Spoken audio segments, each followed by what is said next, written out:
Hola Altubers, hoy vamos a hacer un pequeño recorrido por el mundo de la edición, más que nada para alimentar las ansias de leer de algunos de vosotros que igual a estas alturas os habéis quedado sin material. En cualquier caso, es una edición, digamos, limitada, 10 librillos, un repaso un poco superficial a cosas que creo que tienen interés, que podían interesaros y que traigo aquí. Así que vamos, sin más dilación, a hablar de un libro muy interesante como es El Cantar del Profeta de Paul Lynch. Esta es una novela de atmósfera. Es una novela de esas que te sumerge en una situación de inquietud, de perturbación, de qué diablos está pasando aquí, por qué a este protagonista de la novela le han encarcelado sin cargo alguno, ha medio desaparecido en las profundidades de la cárcel, hay una situación de absoluta intolerancia por parte del gobierno, una actitud dictatorial, unas situaciones que van llevando a la desesperación a la auténtica protagonista de la novela, que es la mujer del prisionero, y que de repente se encuentra con que esa situación, que era amarga y difícil, se convierte en algo personal y muy opresivo, porque ella tiene que seguir con su vida y, diablos, no sabe exactamente qué es lo que está pasando. Ya digo, es una novela, casi podíamos hablar de utópica, en el sentido de que ocurre en una Irlanda que no se reconoce, o sí, igual el autor la reconoce perfectamente, pero que no es la que habitualmente nosotros manejamos y que se convierte, ya digo, en una especie de distopía amenazadora en cuanto a los recursos del poder para castigar, dominar a sus administrados. Es una novela que te acongoja bastante, que te deja preocupado y que dices, ¡buf! Caramba, esto igual está ocurriendo o puede volver a ocurrir. Es una novela muy interesante, ya digo, de atmósfera sobre todo. No nos movemos mucho porque hablamos de Jonathan Coe. Jonathan Coe es un perteneciente a la generación siguiente, a la de Julian Barnes y Martin Amis y todos aquellos que ahora andan por los 70 y muchos. Este buen hombre tiene 60 y algo.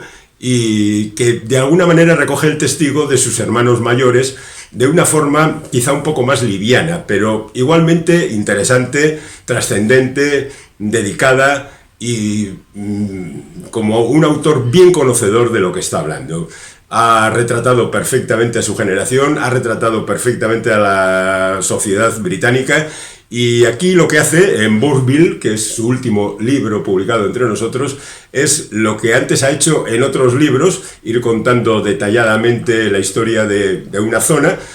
Aquí lo hace en un único libro, con un montón de gente y a lo largo de más tiempo. Y tampoco es un libro extremadamente grueso, rebasa apenas las 400 páginas, con una prosa siempre funcional, pero siempre con detallitos que van más allá de lo puramente demostrativo, ¿no? No se trata simplemente de contar las cosas, sino que vas encontrando frases y vas encontrando arreglos literarios que, ya digo, encantan al lector que va buscando un poquito más que la simple historia. Y quizá algún día deberíamos dedicar a Jonathan Coe un vídeo entero, pero de momento lo incluimos aquí como miembro de honor de esta selección. Nos vamos ahora a un territorio muy diferente, como es la frontera entre México y Estados Unidos, con El Tragabalas. Esta es una novela de Elizabeth González James, autora a la que no conocía, pero que también es una novela de atmósferas, de lugares siniestros. Por una parte es un western bastante bien establecido, de un tipo que sumido en la miseria, claro, está contando también la historia de los braceros mexicanos, perteneciente a una familia que tiene un historial poco recomendable, que un día atraca un tren, a partir de ahí se ve metido en un jaleo perseguido por los Rangers de Texas. Un western, esa parte es un western.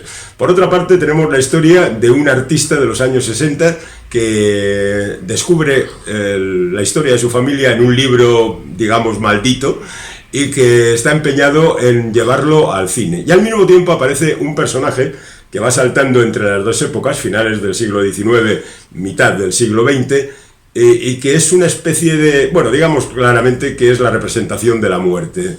Alguien llamado Remedio, que aparece y la verdad es que le deja al personal con el ánimo desencajado.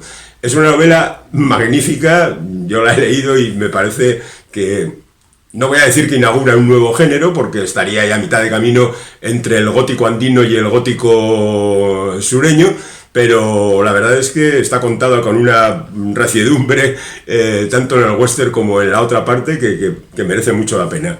El Tragabala se titula la novela. Y ya en este ambientillo que estamos metidos nos vamos hasta Cuba y nos vamos a El cielo de la selva, que es esta novela que habla de otro lugar también atmosféricamente muy opresor, de una serie de mujeres y algún hombre que viven en una finca cerca de la selva exige tributo, exige prácticamente sacrificios humanos y bueno, pues nos cuenta la historia de estos personajes que están atrapados en ese mundo del que no pueden salir y del que harán las mayores barbaridades para poder seguir sobreviviendo. Es una historia que te deja también un poco encogido el corazón con las historias que cuenta, porque hay momentos auténticamente opresivos, ¿no? Y la verdad es verdad que podía haberse extendido un poquito más. Es un sitio como muy reconcentrado, la acción ocurre siempre en un sitio a través de diferentes visiones de personajes. Quizá debería haberse extendido un poquito, pero ya digo, el efecto de encogerte el corazón está ahí. Y ahora tenemos aquí un libro muy, muy, muy curioso de Pierre Misson, que es un señor que lo ha escrito todo en Francia, pero este libro en concreto, que ya veis que tampoco es muy grueso, contiene dos libros, los dos Beun. Los Beun es un río, el gran y el pequeño Beun. Y el primero de los relatos que aparece aquí se escribió hace 30 años. Ya fue publicado incluso con el título de El origen del mundo, y cuenta una historia de amores imposibles a la sombra del río. Bueno, a la sombra del río es una figura un poco discutible, pero digamos que en la zona de ese... El pequeño sería la aportación actual, y los dos juntos componen este volumen que habla de la dificultad de encontrar el amor, o al menos de mantenerlo. Lo cual es algo que resulta, desde el punto de vista de la escritura, con 30 años de diferencia, también particularmente interesante. De un superveterano a alguien que acaba prácticamente de llegar, se llama Chita Rubert, es catalana. Los hechos de Kay Biscayne es el libro que nos presenta a una familia disfuncional, es el tópico que se suele aplicar, pero bueno, la verdad es que es una familia más o menos discutible. La novela está contada a través de los ojos de una niña que ve cómo su padre hace cosas raras y cómo el resto de la familia se comporta de manera pues más rara todavía. La verdad es que es todo un descubrimiento que os recomiendo. No hace falta recomendar a Manuel Rivas, porque le acaban de dar el superpremio como literato y lleva una larguísima trayectoria. Esta novela se titula Detrás del cielo y cuenta la historia de una cacería, un poco en el estilo de La caza de Carlos Saura, aquella en la que unos personajes van a cazar, en aquel caso conejos, aquí van a cazar jabalíes, y luego la cosa acaba liándose y empiezan a aflorar historias que no tienen que ver tanto con la caza como con las características de los personajes. Pues eso mismo. Y aquí tenemos a Cintia Rimsky, que es chilena, pero que lleva viviendo en Argentina un montón de tiempo, y que nos ha dejado clara y confusa, que es el premio Herralde de novela de este año. La destacamos por eso, y porque la novela, sin duda alguna, es una cosa curiosa desde el punto de vista incluso del protagonista. El protagonista es un plomero. ¿Conocéis alguna novela donde el protagonista sea un plomero? Pues eso, es algo verdaderamente difícil, y este es otro caso. Es una forma de expresión de cómo el plomero va viendo la vida a través de sus experiencias y que resulta verdaderamente sorprendente. Tenemos a Roberto Calasso, que desgraciadamente falleció ya, pero nos ha dejado algunos libros todavía para disfrutar de ellos. El libro de todos los libros hace referencia, por supuesto, a la Biblia y hace un repaso con el detalle que es característico en el caso de Roberto Calasso al libro de los libros. Y luego un pequeño detallito solamente para terminar.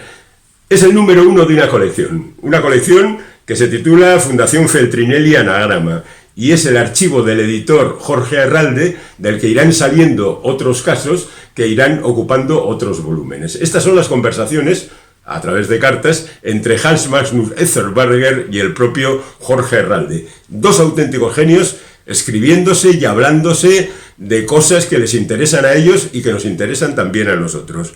Elegid lo que queráis. Aquí tenemos un buen puñado de libros, muy diferentes entre sí, que esperamos algunos de ellos sean suficientes para vosotros.